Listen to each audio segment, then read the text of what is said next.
অৰুণোদয় আঁচনিৰ ডাঙৰ আপডেটে আহিছোঁ। সেইটো আপডেট হ'ল যিহেতু আজি ৰাজ্যৰ লাখ লাখ মানুহৰ একাউণ্টত অৰুণোদয় আঁচনি পইচা ৯,০০০ টকা সোমাই গ'ল। আজি কিন্তু প্ৰায় ৪০ লাখ মহিলাৰ একাউণ্টত অৰুণোদয় আঁচনি পইচা ৯,০০০ টকা সোমাই গ'ল।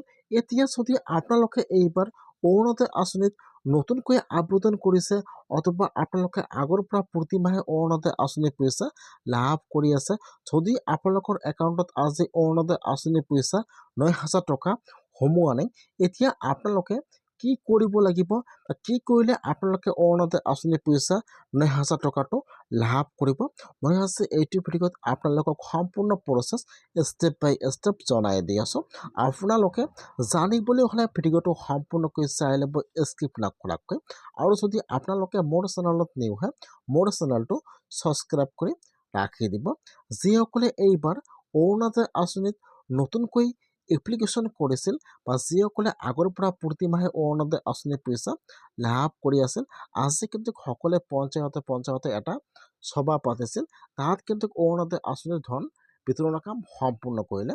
যিহেতু আজি প্ৰায় ৪০ লাখ মহিলাৰ একাউণ্টত অৰুণোদয় আঁচনি পইচা ৯,০০০ টকা সোমাই গ'ল।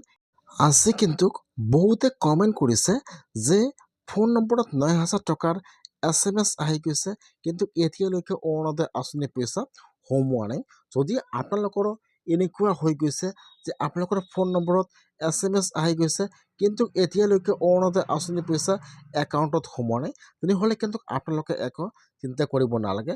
যিহেতু এইবাৰ DBT লিংকৰ জৰিয়তে অৰুণোদয় আঁচনি পইচা সোমাই দিয়া হৈছে, সেইকাৰণে যদি আপোনালোকৰ ফোন নম্বৰত SMS আহি গৈছে, আপোনালোকৰ একাউণ্টত কিন্তু যদি আজি সোমোৱা নাই, অহাকালি সোমাই যাব। আপোনালোকে অৰুণোদয় আঁচনি পইচা 100% লাভ কৰিব। আৰু যিসকলৰ ফোন নম্বৰত SMS অহা নাই, এতিয়ালৈকে একাউণ্টত অৰুণোদয় আঁচনি পইচা ৯,০০০ টকা সোমোৱা নাই, তেনেহ'লে কিন্তু আজি আপোনালোকৰ কাৰণে ডাঙৰ আপডেট লৈ আহিছোঁ। এটা কিন্তু অৰুণোদয় আঁচনিৰ ৯,০০০ টকা পোৱাৰ লিষ্ট সকলোৱে পঞ্চায়তে আহি গৈছে।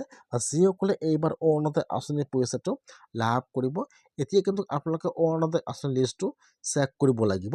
এইবাৰ কিন্তু অৰুণোদয় আঁচনিৰ পৰা বহুতো মানুহৰ নাম বঞ্চিত হৈ গৈছে বা এইবাৰ কিন্তু বহুতো মানুহে অৰুণোদয় আঁচনি পইচা লাভ নকৰিব বা লিষ্টৰ পৰা বহুতো মানুহৰ নাম কৰ্তন হৈ গৈছে।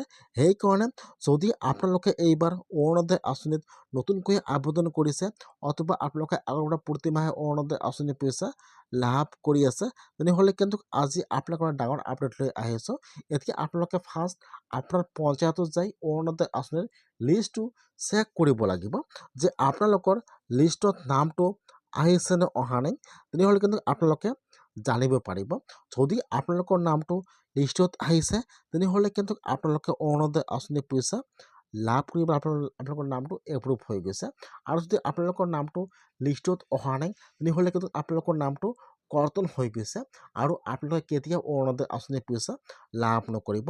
সেইকাৰণে যদি আপোনালোকে এইবাৰ অৰুণোদয় আঁচনিত আবেদন কৰিছে অথবা আপোনালোকে আগৰ পৰা প্ৰতিমাহে অৰুণোদয় আঁচনি পইচা লাভ কৰিছে, তেনেহ'লে আপোনালোকৰ ফাৰ্ষ্ট অৰুণোদয় আঁচনিৰ লিষ্টটো চাই লওক যে লিষ্টত নামটো আহিছে নে অহা নাই, আপোনালোকে অৰুণোদয় আঁচনি পইচা লাভ কৰিবনে নকৰে। সেইকাৰণে আপোনালোকে আজিয়ে আপোনাৰ পঞ্চায়তত যে অৰুণোদয় আঁচনিৰ লিষ্টটো চাই লওক। যদি আপোনালোকৰ লিষ্টত নাম অহা নাই, তেনেহ'লে আপোনালোকে অৰুণোদয় আঁচনি পইচা লাভ নকৰিব। আৰু যদি আপোনালোকৰ নামটো লিষ্টত থাকে, তেনেহ'লে আপোনালোকে অৰুণোদয় আঁচনি পইচা লাভ কৰিব। সেইকাৰণে আপোনালোকে এইবাৰ অৰুণোদয় আঁচনিৰ লিষ্টটো আপোনাৰ পঞ্চায়তত যাই চেক কৰিব লাগিব যে লিষ্টত নামটো আহিছে নে অহা